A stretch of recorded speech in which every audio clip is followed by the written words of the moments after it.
Hello students. Last session में हम लोगों ने इलेक्ट्रॉन की डिस्कवरी देखी थी। इलेक्ट्रॉन कैसे डिस्कवर हुआ, कैथोड रेज क्या हैं, कैथोड रेज की प्रॉपर्टीज़ क्या हैं, कैथोड रेज का E/m क्या है, इलेक्ट्रॉन का चार्ज क्या है। आज हम लोग क्या डिस्कस करने जा रहे हैं? Discovery of proton. और जैसा कि हम लोग जानते हैं एटम कैसा इलेक्ट्रिकली न्यूट्रल, लेकिन इलेक्ट्रॉन की डिस्कवरी हुई, इसका मतलब क्या है कि एटम के अंदर कोई नेगेटिव पार्टिकल है। इसका मतलब ये हुआ कि एटम के अंदर कोई ना कोई पॉजिटिव पार्टिकल भी प्रेजेंट है। उसी ने क्या किया है, उसी ने एटम को इलेक्ट्रिकली न्यूट्रल बनाया हुआ है। तो इसी बात से साइंटिस्ट को इंस्पिरेशन मिला, किस बात के लिए? प्रोटॉन की डिस्कवरी के लिए। तो प्रोटॉन की डिस्कवरी किसने की थी? एक साइंटिस्ट था, गोल्डस्टीन। साइंटिस्ट कौन था बेटा? गोल्डस्टीन। गोल्डस्टीन ने क्रूक्स के एक्सपेरिमेंट को फिर से रिपीट किया। सेम एक्सपेरिमेंट रिपीट किया, सब कुछ सेम है। हम क्या देख रहे हैं? डिस्चार्ज ट्यूब ली गई है, ये कैथोड है, ये एनोड है, नीचे बैटरी लगाई हुई है, और यहाँ पर हमने इस डिस्चार्ज ट्यूब को साइड में वैक्यूम पंप से कनेक्ट किया है। सब कुछ सेम, इसमें कोई भी चेंजिंग नहीं है। सेम एक्सपेरिमेंट को रिपीट किया गया, सिर्फ इसमें एक छोटा सा चेंज किया गया। वो क्या है कि इस बार इन्होंने क्या किया था, ये जो कैथोड था इसको इन्होंने परफोरेटेड लिया था। कैसा था? परफोरेटेड। और परफोरेटेड करने के बाद इस कैथोड के पीछे फिर से जिंक सल्फाइड की कोटिंग कर दी। तो जैसे पहले वाले एक्सपेरिमेंट में एनोड के पीछे जिंक सल्फाइड की कोटिंग की गई थी और इसके पीछे यहां पर फ्लोरेसेंस क्रिएट हो रहा था, एक ग्रीन कलर की शाइनिंग आ रही थी, बिल्कुल उसी तरह से जैसे ही कैथोड को परफोरेटेड किया गया तो क्या देखा गया कि इसके पीछे भी यहां पर शाइनिंग क्रिएट हुई। इसका मतलब यह है कि एनोड से कुछ रेज निकल रही हैं और कैथोड के पीछे जाकर के फ्लोरेसेंस क्रिएट कर रही हैं। जो रेज एनोड की तरफ से जाकर के कैथोड के पीछे फ्लोरेसेंस क्रिएट करती हैं, इनको हम लोग क्या कहते हैं? Anode raise. क्या बोलते हैं इनको? इनको हम बोलते हैं एनोड रेज, या फिर इन्हीं को हम लोग बोलते हैं पॉजिटिव रेज। क्या बोलते हैं इन्हें? Positive raise.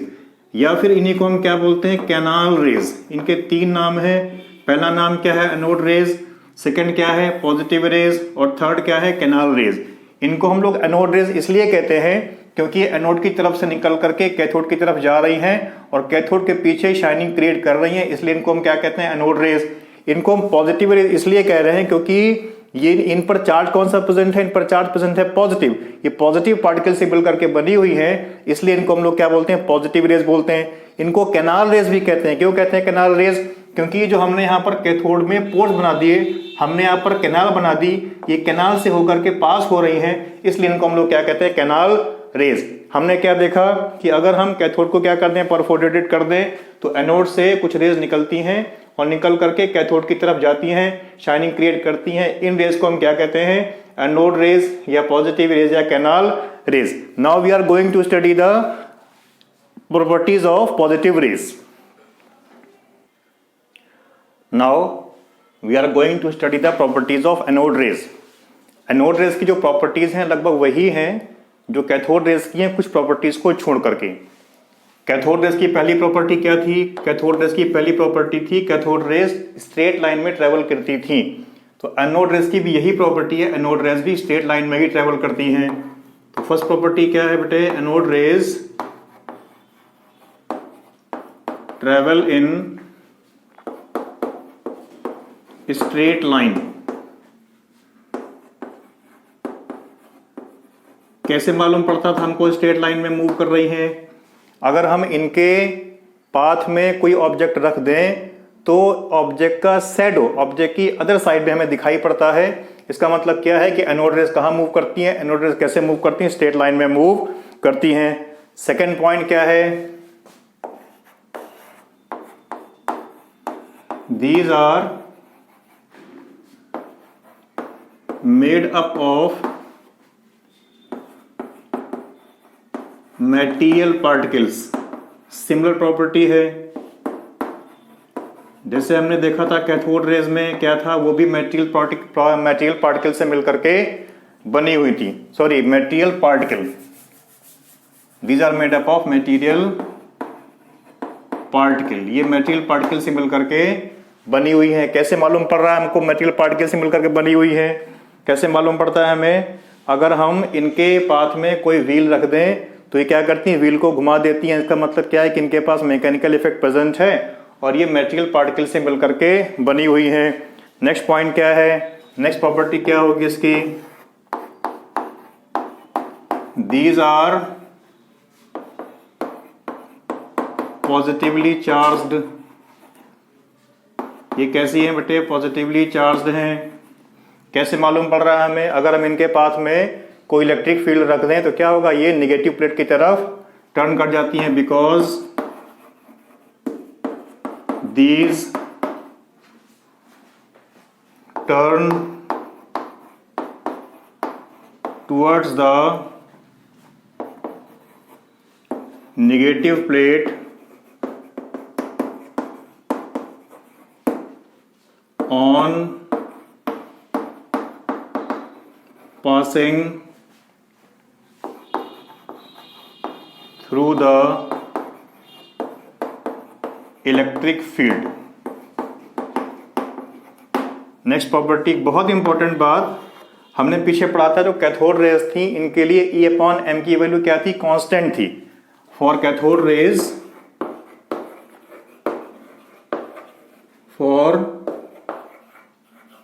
cathode rays the value of E/m is constant। ये हमने लास्ट लेक्चर में बात पढ़ी थी। and does not depend upon the nature of gas and metal used. Cathode rays के लिए जो E/m की वैल्यू है ये गैस के नेचर पर भी डिपेंड नहीं करती और मेटल के नेचर पर भी डिपेंड नहीं करती, लेकिन एनोड रेस के लिए ऐसा नहीं है। एनोड रेस के लिए E/m की जो वैल्यू है वो कांस्टेंट नहीं है, E/m की वैल्यू गैस के नेचर पर डिपेंड करती है। The value of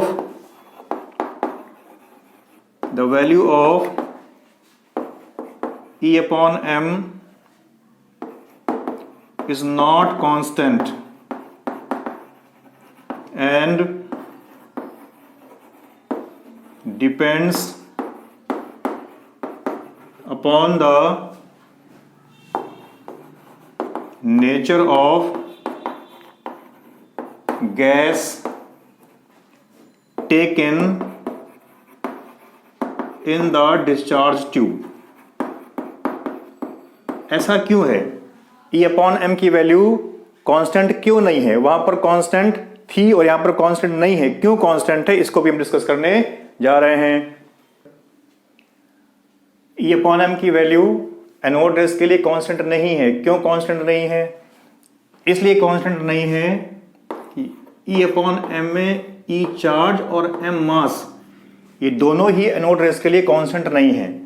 charge constant क्यों नहीं है, जैसे मान लो हमने इस डिस्चार्ज ट्यूब के अंदर कोई गैस डाल दी A, हमें पता है कि यहां पर हो क्या रहा है, कैथोड रेस के पार्टिकल्स ने जो भी यहां पर गैस ली गई है इसको क्या किया, आयोनाइज किया। जैसे गैस ली गई A और ये आयोनाइज हुई और ये आयोनाइज होकर के इसने यहां पर एक इलेक्ट्रॉन रिमूव किया, A पर क्या आ गया, पॉजिटिव। ये जो इलेक्ट्रॉन है यही कैथोड रेस के पार्टिकल्स हैं या फिर ये कैथोड रेज हैं, और जो पॉजिटिव पार्टिकल बच रहा है यही क्या है, एनोड रेज हैं। अगर मान लो हमने यहां पर कोई गैस ले ली B, इसको आयोनाइज किया गया और इसके आयोनाइजेशन के बाद यहां पर 2 इलेक्ट्रॉन्स प्रोड्यूस हुए, तो इसका मतलब क्या है कि यहां पर B पर कितने पॉजिटिव आ गए, 2 पॉजिटिव आ गए। अब ये क्या है, कैथोड रेस के पार्टिकल्स हैं और ये क्या है, एनोड रेस के पार्टिकल्स हैं। हमने कोई गैस ले ली C, इसको आयोनाइज किया गया, आयोनाइज करने के बाद कितने इलेक्ट्रॉन निकल गए, 3। मान लो अब इसके ऊपर कितने चार्ज आ गए, 3 पॉजिटिव इसके पास आ गए। तो हम क्या देख रहे हैं, यहां पर देखो हर बार एक नेगेटिव ही आ रहा है, हर बार कैथोड रेस के लिए क्या है, चार्ज कितना 1 नेगेटिव ही है, लेकिन यहां पर हम क्या देख रहे हैं, चार्ज कितना 1 पॉजिटिव है, इस केस में चार्ज कितना 2 पॉजिटिव है और इस केस में चार्ज कितना 3 पॉजिटिव है। हर बार चार्ज क्या आ रहा है, अलग अलग आ रहा है। कितना आ रहा है, इलेक्ट्रॉन के चार्ज का होल नंबर मल्टीपल।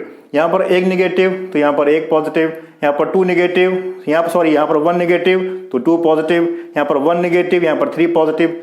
चार्ज हर बार कितना होगा? चार्ज हर बार अलग अलग होगा और कितना होगा? इलेक्ट्रॉन के चार्ज का होल नंबर मल्टीपल। तो हम लोग क्या कह सकते हैं कि जो चार्ज है ये चार्ज इस केस में हर बार अलग अलग होगा और कितना होगा? इलेक्ट्रॉन के चार्ज का होल नंबर मल्टीपल ही होगा।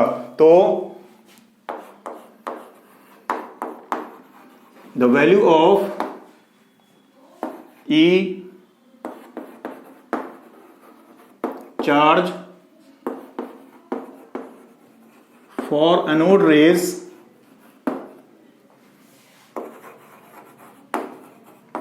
depends upon the nature of gas and is always whole number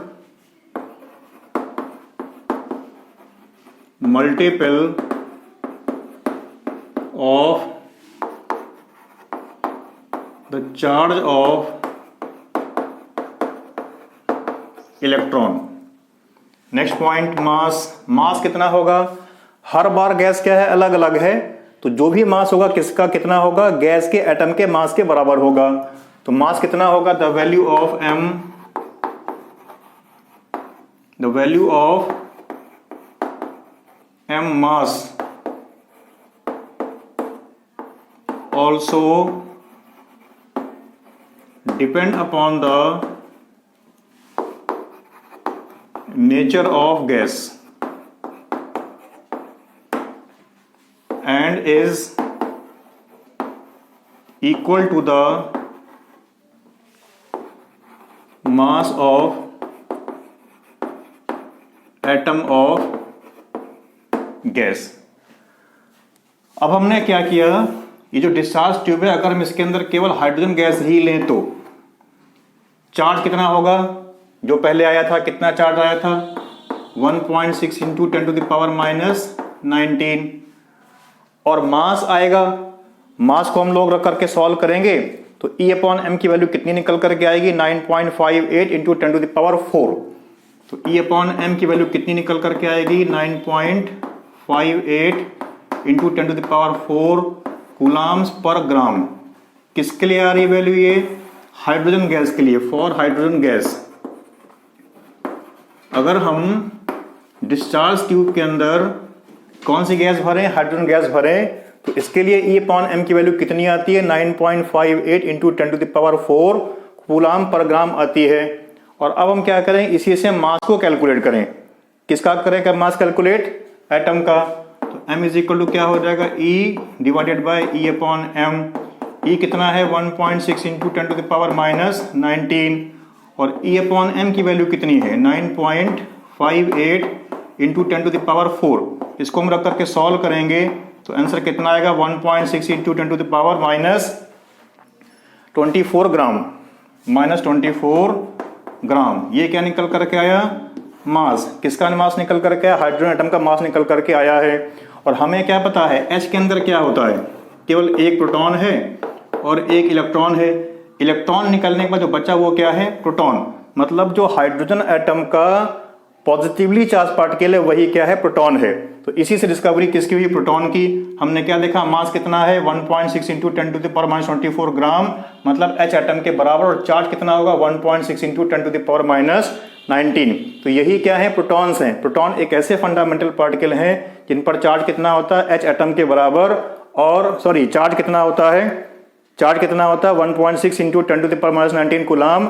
और मास कितना होता है? H एटम के बराबर। So we can define the proton. So proton may be defined as, the protons are fundamental particle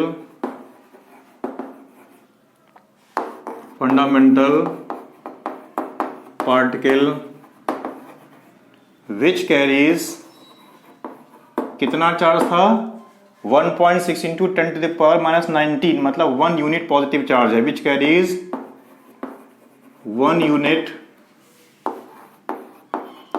positive charge, और mass कितना है H atom के बराबर, and has mass equal to that of hydrogen atom.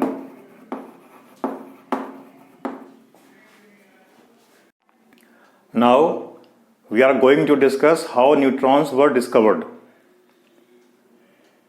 Neutron की discovery कैसे हुई? हमें पता है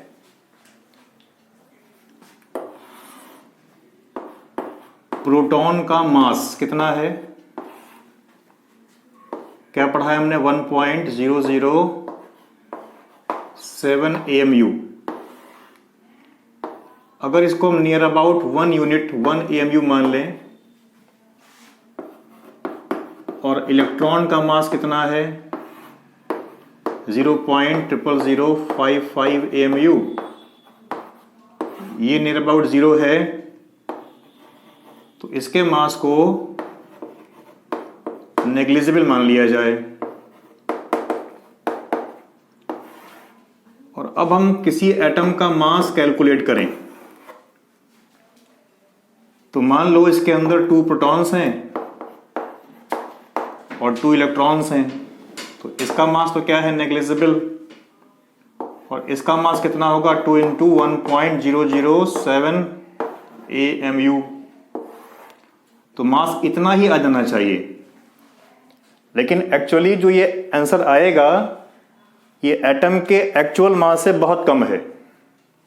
इसका मतलब ये है कि एटम के अंदर अभी कुछ और भी पार्टिकल्स प्रेजेंट हैं जिनका हम मास कैलकुलेट नहीं कर पा रहे हैं।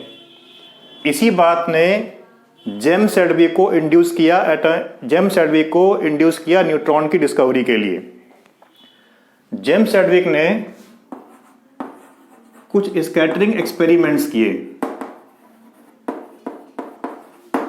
इस एक्सपेरिमेंट में इसने बेरिलियम के ऊपर और बोरॉन के ऊपर फास्ट मूविंग अल्फा पार्टिकल्स की बम्बार्डिंग कराई, और जब इसने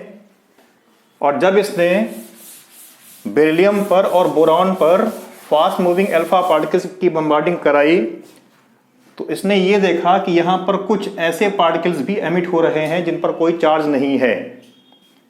तो चार्ज नहीं है तो इन्होंने क्या कहा कि इसका सिंबल क्या है 0n1।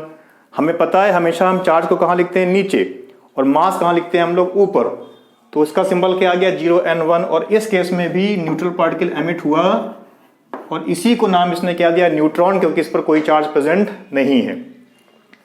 अब यहां पर कुछ और भी आना चाहिए, तो यहां पर कुछ और क्या आना चाहिए, इसके लिए एक ट्रिक क्या है, हम इस नंबर को ऐड करें।